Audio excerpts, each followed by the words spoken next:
नमस्कार, आप जुड़े हुए हैं राजस्थान के सबसे बड़े Dainik Navjyoti digital news network से। जयपुर में आज क्या कुछ हुआ आप देखिए हमारे साथ। जी हां, समाचार वही जो आप देखना चाहे। मंत्रिपरिषद की बैठक में शोक प्रस्ताव पारित।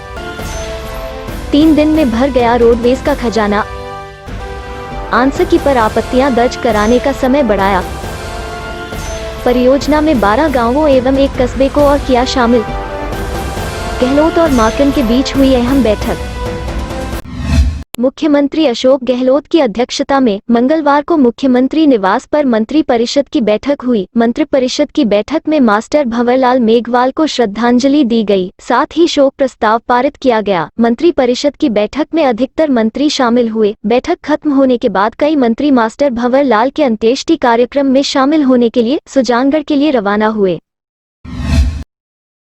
राजस्थान रोडवेज को दीपावली के त्योहार पर अतिरिक्त राजस्व मिला है। रोडवेज के सीएमडी राजेश्वर सिंह ने बताया कि दीपावली पर यात्रियों की भीड़ को देखते हुए अतिरिक्त बसें संचालित की गई थी। उन्होंने बताया कि दीपावली पर 3 दिन 6052 बसों का संचालन किया गया था। इन बसों में 11,48,199 यात्रियों ने सफर किया। इससे रोडवेज को 3 दिन में 8,53,71,579 रुपए का राजस्व मिला।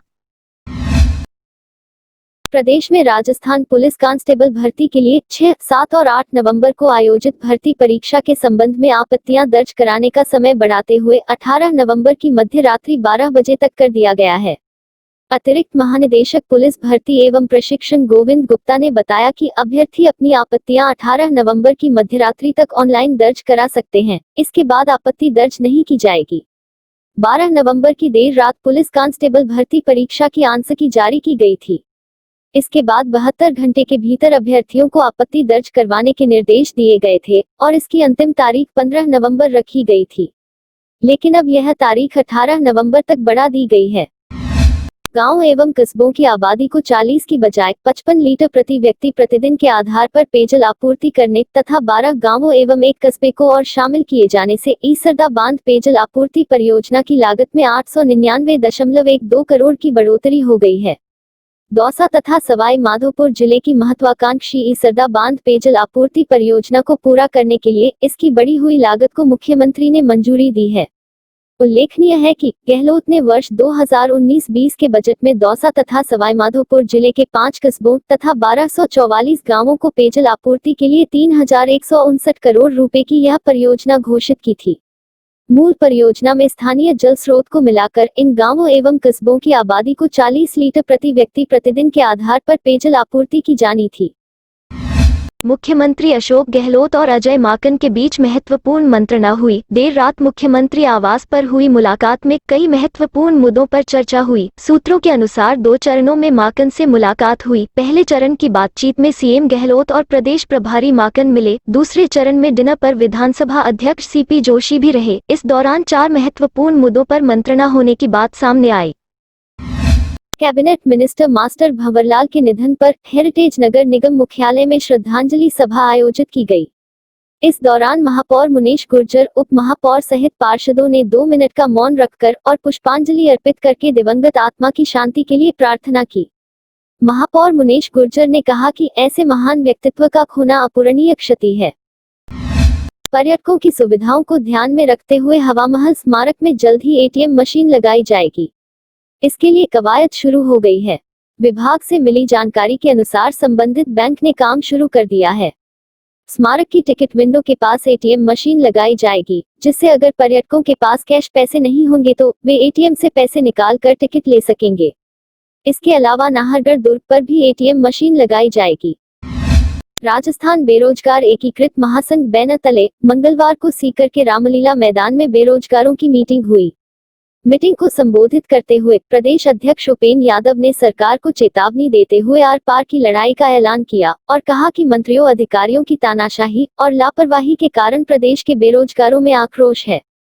यदि सरकार ने 23 नवंबर तक बेरोजगारों की मांगों को नहीं माना तो 24 नवंबर को 10,000 बेरोजगार दिल्ली कूच करेंगे और कांग्रेस के केंद्रीय नेतृत्व का घेराव करेंगे और राहुल गांधी से पूछेंगे कि राजस्थान में बेरोजगारों के साथ कब होगा न्याय। राज्यपाल श्री कलराज मिश्र ने मंगलवार को राज्य के सामाजिक न्याय एवं अधिकारिता मंत्री रहे भंवरलाल मेघवाल के शोक संतप्त सुपुत्र मनोज मेघवाल से फोन पर संवाद कर उन्हें ढांढस बंधाया। उन्होंने फोन पर मनोज को सांत्वना देते हुए इस शोक की घड़ी में धैर्य रखने की बात कही।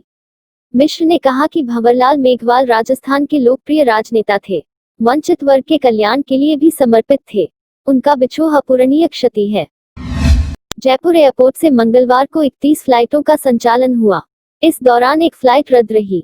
जानकारी के अनुसार लॉकडाउन के बाद जयपुर एयरपोर्ट से 25 मई से विमानों का संचालन शुरू किया गया था। संचालन अवधि के बाद अब धीरे धीरे यात्री भार बढ़ने लगा है, लेकिन एयरलाइन कंपनियों ने विमानों की संख्या में बढ़ोतरी नहीं की, जबकि 25 अक्टूबर से विंटर शेड्यूल लागू हो चुका है। इस शेड्यूल के अनुसार 41 फ्लाइटों का संचालन होना था, लेकिन अभी तक केवल 31 फ्लाइट ही संचालित हो रही है। आज आगरा जाने वाली फ्लाइट यात्री भार नहीं होने के कारण रद्द रही। जयपुर की करधनी थाना पुलिस ने 11 नवंबर को दादी का फाटक के पास ट्रक ड्राइवर का अपहरण कर 1 करोड़ से अधिक की शराब से भरे ट्रक को लूटने की घटना का पर्दाफाश कर दिया है। गैंग ने अगस्त महीने में भी दादी का फाटक एक्सप्रेस हाईवे के पास ड्राइवर को बंधक बनाकर शराब से भरा ट्रक लूटने की वारदात स्वीकार की है। पुलिस ने गैंग सरगना नरेश यादव के साथ गैंग के 3 सदस्यों को गिरफ्तार किया है। पुलिस ने वारदात में प्रयुक्त 2 देशी कट्टे, 315 बोर व 3 जिंदा कारतूस बरामद करने के साथ ही लूटा गया ट्रक, वारदात में प्रयुक्त वाहन बोलेरो गाड़ी व 958 पेटी अंग्रेजी शराब की बरामद की है। पुलिस आरोपियों से गहन पूछताछ में जुटी हुई है। प्रदेश के कैबिनेट मंत्री व कांग्रेस के कद्दावर नेता मास्टर भंवरलाल मेघवाल का मंगलवार को सुजानगढ़ में अंतिम संस्कार किया गया। उच्च शिक्षा मंत्री भंवर सिंह भाटी अंतिम संस्कार में शामिल हुए। इस दौरान भाटी ने मेघवाल की पार्थिव देह पर पुष्पचक्र अर्पित कर श्रद्धांजलि अर्पित की। भाटी ने कहा कि मास्टर भंवरलाल जी मेघवाल हमारी स्मृतियों में सदैव अमिट रहेंगे। गहलोत सरकार के कई अन्य मंत्री भी मेघवाल के अंतिम संस्कार में शामिल हुए और उन्हें श्रद्धांजलि अर्पित की।